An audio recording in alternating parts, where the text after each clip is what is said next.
Me and my mother believe that our house is cursed. So basically, my dad died 9.5 years ago from MND. His sister makes comments about how my dad didn't get to enjoy my mum's parents' inheritance, who are both still alive. She also makes comments about how it's unfair that my dad is gone, but my mother's still alive. 2.5 years ago, she came down from Greece to visit. She insisted on staying with us, not her parents.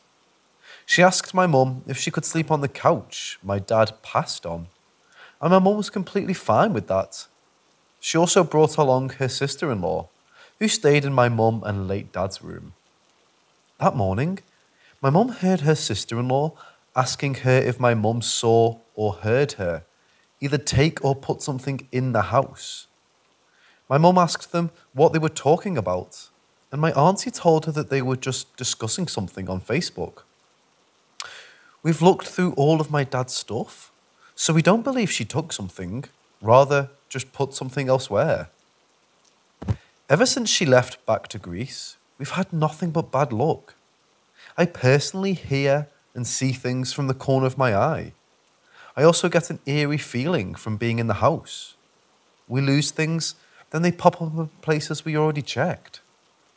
My mum also got diagnosed with breast cancer last year in November, which she luckily beat, and now is in remission. Me and my sister, who doesn't live in the house but comes over every day, have both been in multiple abusive situations with partners. Maybe we're overthinking.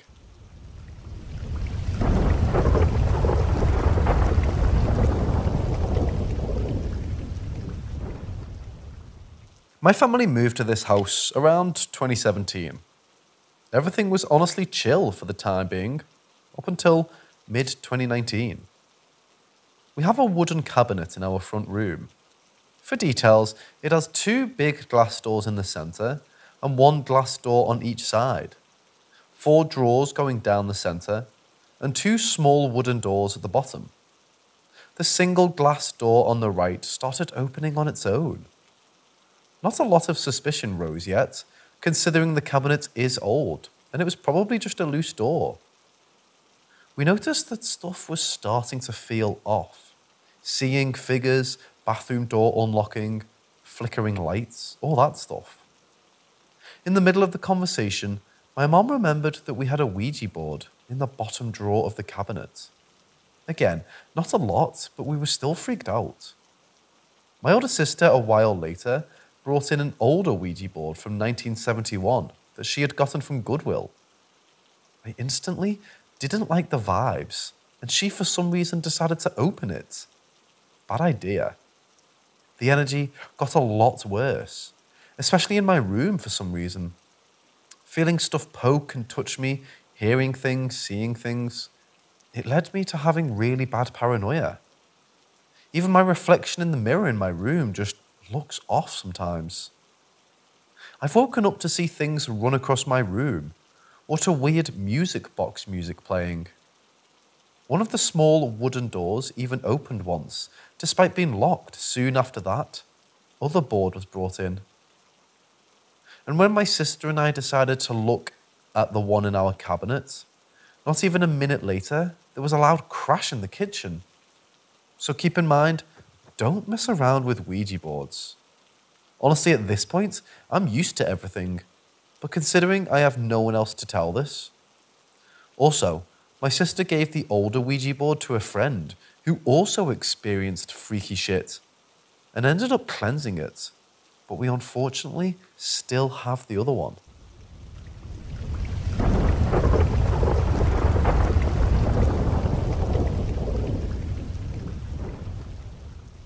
I just wanted to share my experiences of getting visited by my recently departed dad. They both started out the same way, with me suddenly feeling very tired and dropping to sleep, and immediately beginning to dream. The first visit went as follows, copied from a text to my mom immediately after I woke. He was in this house with a bunch of other people I didn't know. It started with a bunch of teenagers or older kids running into the girls' room, and I went in there and told them all to get out. but they were laughing and hiding under the blankets.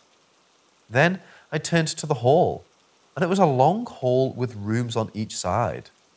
At the end, there was blue light, and I could see a tricycle parked in one of the doorways. Then I saw him like in silhouette, but something got in my way.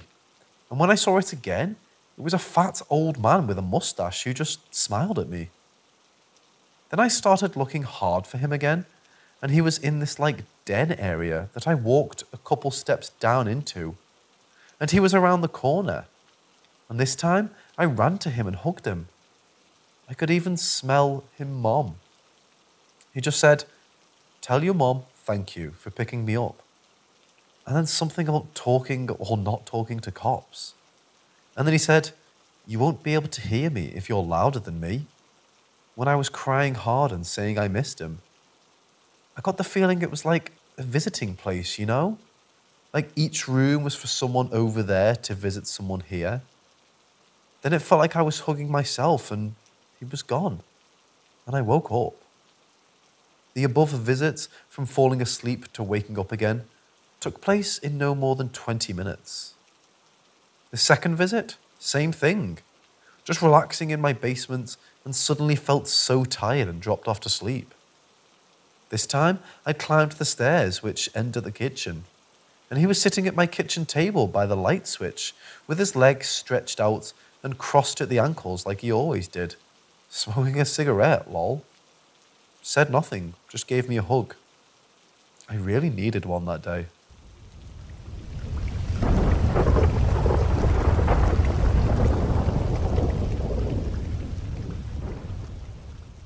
I remember this one weird experience I had when I was 10. I was playing on my Xbox when I got this sudden urge to go to the bathroom. I had this storage room that always gave me weird vibes or energy that was in between my room and the bathroom. So every time I had to go to the bathroom, I needed to go past the storage room. This is when things get weird. When I went out of my room, I saw a head peeking through the doorway of that room. I blinked right before I was able to process what I had just seen. When I opened my eyes, it was gone. I stood there in shock for a few seconds, right before my mum asked if I was okay. Because she saw me just suddenly stop and stand in the middle of the hallway in silence for a few seconds. I told her I was fine. I lied to her about why I just stopped, because I knew she wouldn't believe me if I told her what I just saw. I lost the urge to go to the bathroom, and instead I looked around at every corner of that room and found nothing. I wasn't even scared. I just felt empty and confused. But weeks after that encounter, I began to have anxiety and panic attacks for the next 2 summers. I now have out of nowhere remembrance of that and just think about how the face looked. It looked like a female's head. It had the colour of a greenish brown, like it was decaying. The weirdest part of how it looked, perfectly horizontal. Like if someone got a mannequin head, taped it perfectly on its side, right on the edge of the doorframe. This would be my first ever experience with something like this, and I hope it will be my last.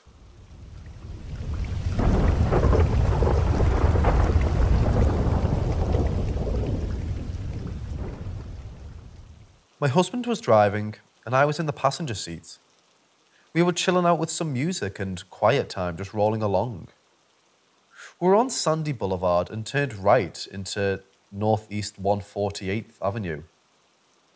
Not far after the turn, there was a railroad crossing. Right past the crossing is when we experienced what we experienced. Suddenly, a strange feeling came over both of us. The frame was only a second or two, but in both of our minds, we were transported back in time. We believe this because of the look of the area.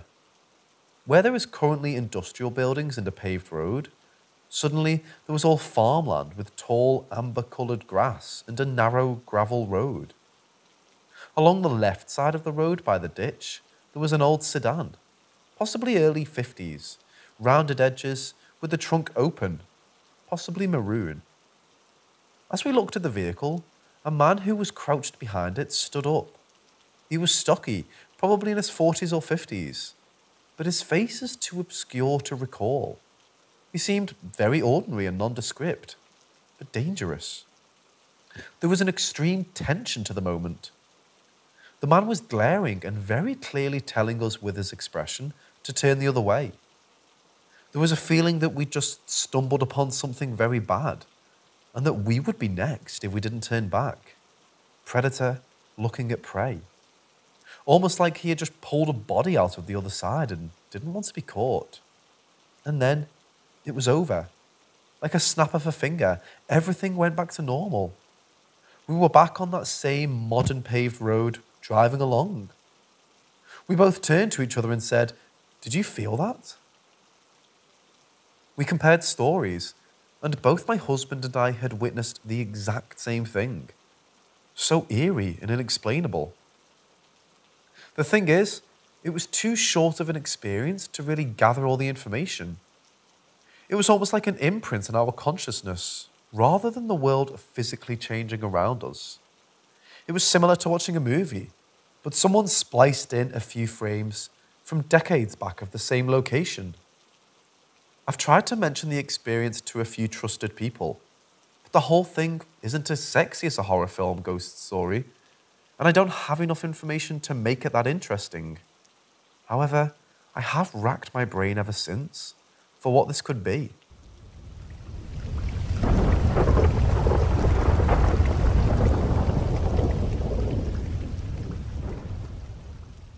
I grew up in a brick 1940s house in the Midwest US. Let me say first that the Midwest itself has a weird energy to it. But it's even weirder when your parents are antique collectors. Walking the halls of our home, you'd see antique furniture everywhere. Old advertisements of bygone eras, 1920s talc tins with grinning goddesses, and multi-generational Victorian hair wreaths. And around our front yard was a rusty iron fence that my dad had taken from an old cemetery plot. It was definitely odd looking back, but this was the space I grew up in. To me, it was home. Home was definitely a bit odd at times. I would always feel things that other people's couldn't. There was a long hallway that ran the length of the house and up past my bedroom. That whole hallway gave me the creeps. I almost always felt watched, especially late at night, peering out with one eye under my covers in the 1830s wooden bed. It had belonged to a captain whose daughter founded a prominent college in our town. She apparently used to do seances to try to connect with her deceased daughter.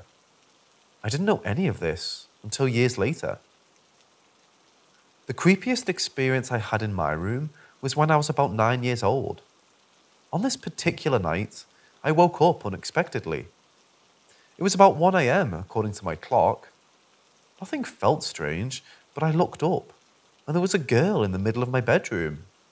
At first, I thought that it was my sister, but as I focused my eyes a bit more, I realized that it wasn't. She was probably 5 or 6 years old and was see-through, in a white Victorian gown, floor-length and long sleeve with lace trimmings. She had long hair down to her waist and was facing the window by my bed. Although she was transparent, she had a blue shimmer to her, possibly due to the way the moon was casting.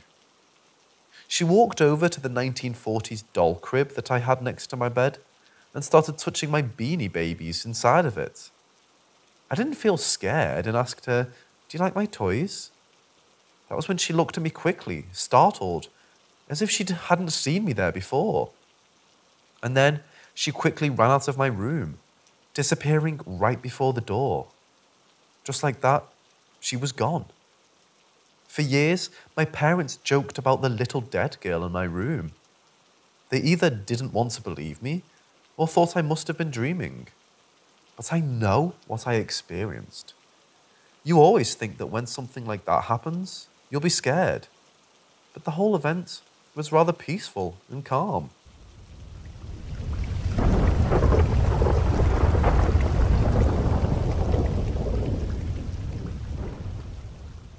My husband and I just had our 9th anniversary yesterday.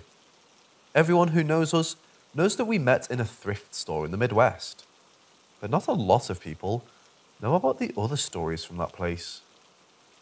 The place was creepy from the start. It always just felt off in there, and no one wanted to stay long after the lights went off. My husband and I would hang out behind the building often, which was a big open field with a raised plateau to the east. We'd find Indian bead fossils in the old limestone rocks that cluttered the area and enjoy getting outside on our breaks. You definitely didn't want to be in there when you didn't have to be. To start, every morning there would be strange sounds.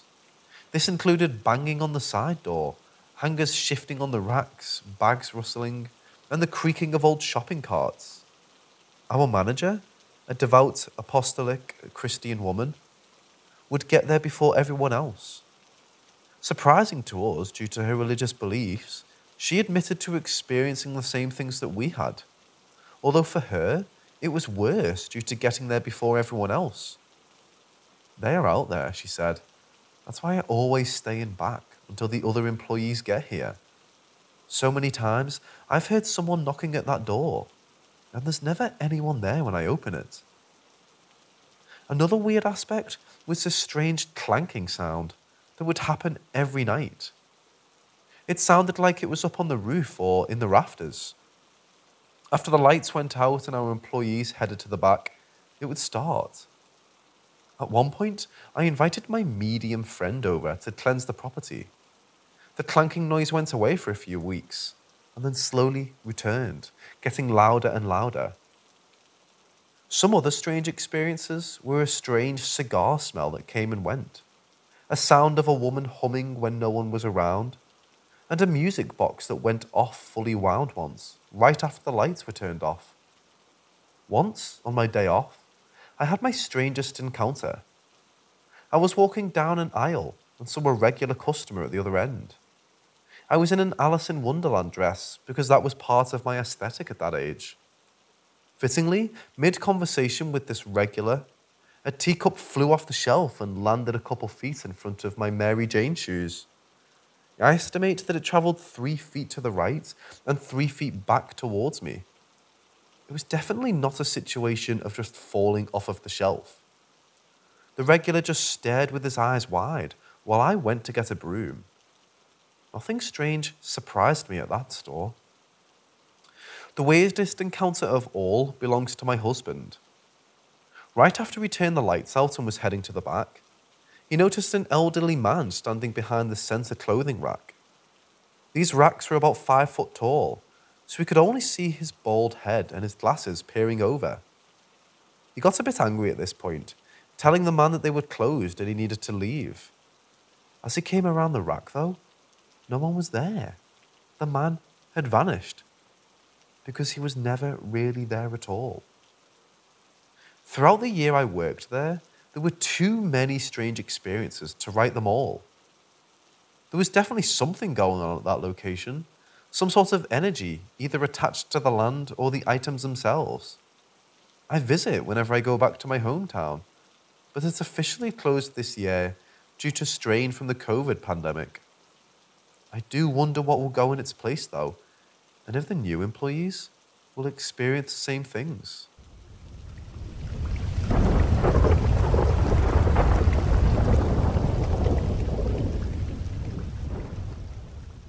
Several years back, my now husband was living with his dad following his parents' divorce, and I would often spend the night. Usually, his dad would drive to his girlfriend's place and leave us the house to ourselves. I liked being alone, but it was also kind of creepy. Whenever we would go into his dad's room, it would always have a really weird vibe, almost as if he was still in there looking at us angrily and was going to come at us if we didn't leave immediately. Needless to say, we didn't go in there often. On the weekends, it was pretty common for my husband to have his old high school friends over. You know, the usual type of basement rendezvous. Drinking, playing GTA, and making dumb jokes. On one such night, we were all hanging out, and we heard some footsteps upstairs in the dad's room. It sounded like his heavy work boots, but we just kind of put it out of our heads and ignored it, since we knew we had left with his car hours ago. A few minutes later, though, we heard the sound of a throat clearing up there. It was unmistakably the dad's throat clearing. He had a certain unique rhythm he always made, and that was definitely it.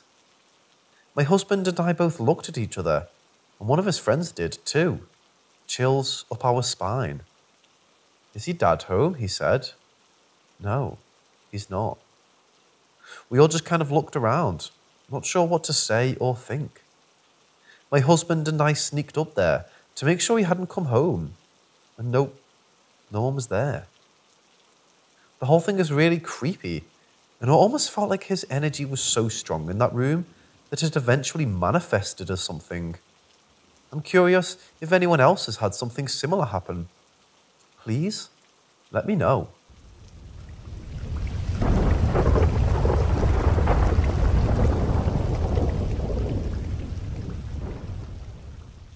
I grew up in central Illinois and moved out on my own at age 19 to attend college. I had a strange experience one night in my apartment that I'm looking for some input on. The area where my college apartment was a bit weird, along some farmland at the very edge of the city. It's like someone just took an apartment complex and plopped it down in the middle of a cornfield. Looking out across the land, you could see nothing but field and grey skies, with some wind turbines far out in the distance. The whole place had this gloomy and lonely, almost forgotten vibe. And that feeling was in my apartment too, mixed with a sense of always being watched. I always felt a sense of dread when squeezing up the narrow stairway to my upstairs apartment. One day, while looking out at the sky, I saw something hovering in the distance. It was too far to make out. It just looked like a large black circle, and it didn't move at all. There was no sound like you would expect from a helicopter. I'm not sure what it was, but I checked on it several times and it never moved at all. It was just kind of hanging there in the sky. After about an hour of occasional checks, I noticed that it was gone. I'm not sure if it's at all related to what comes next, but I thought it was worth mentioning since this happened not long after. The story at hand happened one night when my long-distance boyfriend, now husband, was visiting.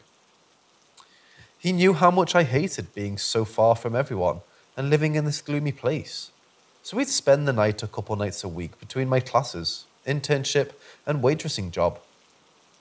We were up late as usual in bed, just having a conversation. And that was when it happened. Out of nowhere at 3 a.m., there was an instant and palpable sense of dread. Not like the usual sense of gloom we always had there, bone-chilling dread. If you've never experienced this, it might seem like a feeling is hardly worth writing a story on. But I think that humans instinctively know when a predator is there, even if your eyes can't see it.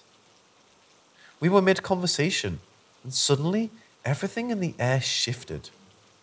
It was as if the most evil thing possible was at the foot of our bed, coming closer. Whatever it was invisible to the naked eye, but we both instinctively knew it was there. It had us both paralyzed with fear. Both of us, lying still in the bed, started silently praying, calling on God that whatever this invisible force was, to leave us alone. The hairs on the back of our necks stood up. We could sense it was there, staring back at us. And suddenly, in a blink of an eye, the street lamp outside my window blew out, and the feeling was gone. It's like whatever it was flew over us and out of the apartment. There was an instant release and a huge wave of relief. Then, all of the other streetlights at the complex went out all at once. It was gone as soon as it came. If you were observing us at that moment, you'd just see two people sitting up in bed relaxing. There was nothing that either of us did to tip the other off as to what we were experiencing. But we both turned to each other after the street lamps went out and recalled the same paralyzing fear and sense of doom we had never experienced before. Whatever this was, it was certainly there to cause us harm. and I believed that it was able to manipulate electrical systems due to my lights burning out. I've never experienced that type of terror since, or ever had a similar experience. I'm curious if anyone has any thoughts or has experienced the same thing. This is a true story that happened about 8 years ago.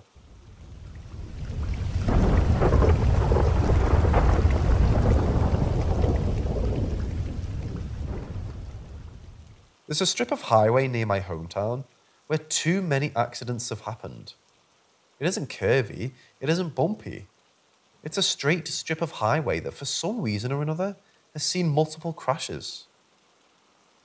I first became aware of these accidents when I started dating my then boyfriend. The strip of highway was between both of our places, and I never drove it until we met.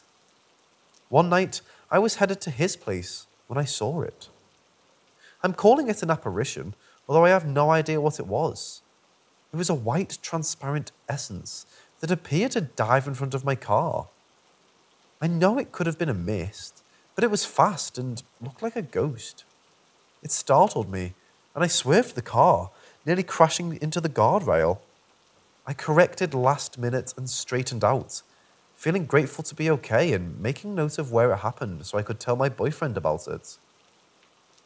The next time, I was driving with him. I showed him the spot.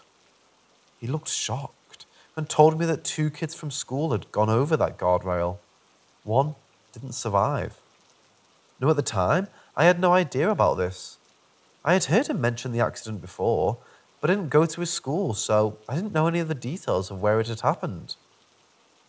To add to that creepiness, he also told me that his aunt had crashed her motorcycle on this spot on the highway. It was an aneurysm, so can't necessarily be chalked up to something paranormal, but it added to the eeriness. After that day, I've always made a note of that guardrail when I passed it. Within a 3-month period, I noticed the guardrail had been crashed into at least 3 more times. I saw a new crumpled spot. Then the rail was replaced. Then 2 more crumpled spots occurred the next week. Overall, I don't know what was going on there. Is it unusual for a guardrail to be hit often on a straight stretch of road? Or am I just noticing it because I almost hit that guardrail? Also, can mist travel quickly, as if diving in front of the car? Or was it something else? There might be a scientific explanation out there, but the whole thing creeps me out.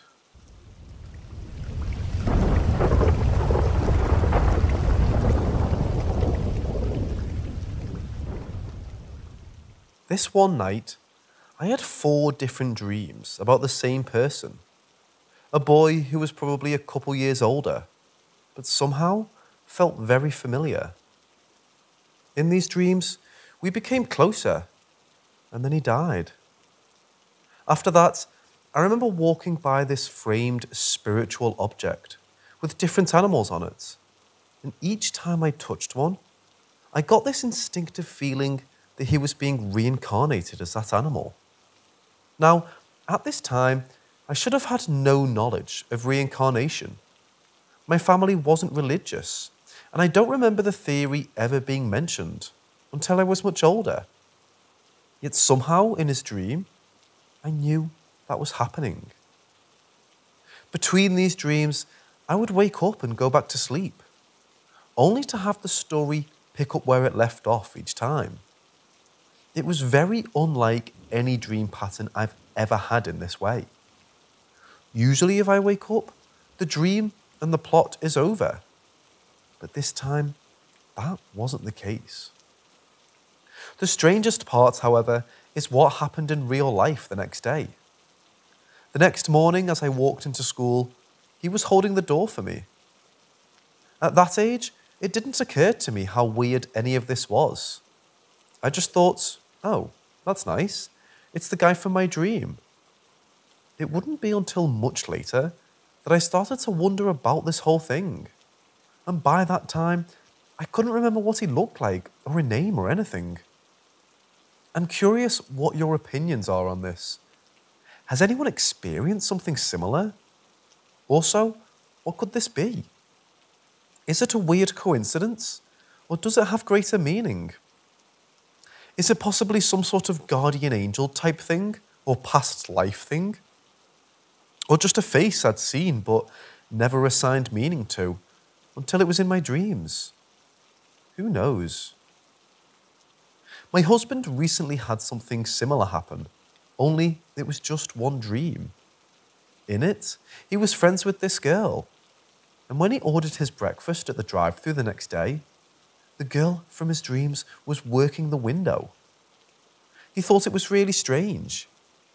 He also noted that she didn't just give him his card back and keep it moving. She took a moment to have conversation with him and was exceedingly friendly and personable. It really makes you wonder sometimes.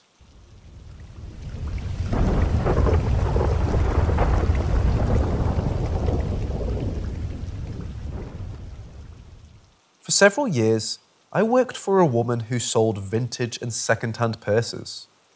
I was in charge of cleaning, listing, and photographing the bags. One day, I sold the most beautiful Brahmin. It was their Melbourne leather in a beautiful magenta pink and looked hardly used. Since I thought it was such a beautiful bag, I spent longer than usual hyper-focusing on cleaning every little crevice. I wanted it to be perfect since it was in such great condition. I turned all of the linings inside out and made sure it was spotless. Then I sent it out. About a week later, I received a message from the buyer. She wanted to know if I had put a Virgin Mary pendant inside it. I told her that no, I hadn't, and that I was confused what she was talking about. I apologized that it was in there and hoped it wasn't an issue. She messaged me back in disbelief, saying that her mother had recently died and had always worn a pendant just like that. She had been struggling to manage her grief, and that rather than being upset, she was so grateful that the pendant had seemingly by magic found its way inside the bag. Though it was just a small little pendant, I could tell that it meant a lot to her, truly a miracle. I don't have all the answers for these strange things that happen, but I hope that we can recognize them in our lives and find comfort through them. This is one of my favorite stories from work over the years.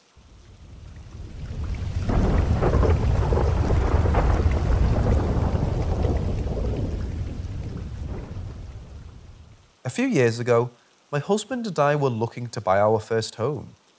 With home prices being through the roof on the West Coast, we saw our fair share of less than ideal homes for far too much. But one in particular stood out to me. The instant we pulled up with the realtor, we noticed that the home had an electric gate to keep people out. This wasn't a fancy neighborhood, just a typical suburban area, so it was strange to see high-tech security. We came in through the garage and we immediately noticed two large freezers against the wall. These were the long lid-top ones, around 6 feet each. I thought it was odd, but didn't think too much of it at first. We next made our way into the kitchen. It was nothing out of the ordinary, but the layout was a bit odd, and it looked old yet barely used. Next, we came to a room that was the most vibrant red I'd ever seen in a house. Past that were 2 bedrooms. My husband kind of looked around and noticed, because he notices everything, that the dimensions of the wall didn't line up with the bedroom. He started tapping against the wall and noticed a hollow space behind the wall, probably around 3 by 3 feet. It was where a closet would be, but it was now walled off. If all of that wasn't bizarre, the vibe was the strangest part to me. The second I set foot in the house, I got immediately seduced and drawn in. I don't really know how to describe it since I've never had that experience before or since. But it was like there was some sort of male playboy energy drawing me in and making me feel like my whole body was buzzing. I told my husband about the strange sensation and he was instantly weirded out. He had felt a very strong vibe from the house as well, but his vibe was a domineering male energy telling him to leave immediately before it's too late. I'm curious what others will make of this.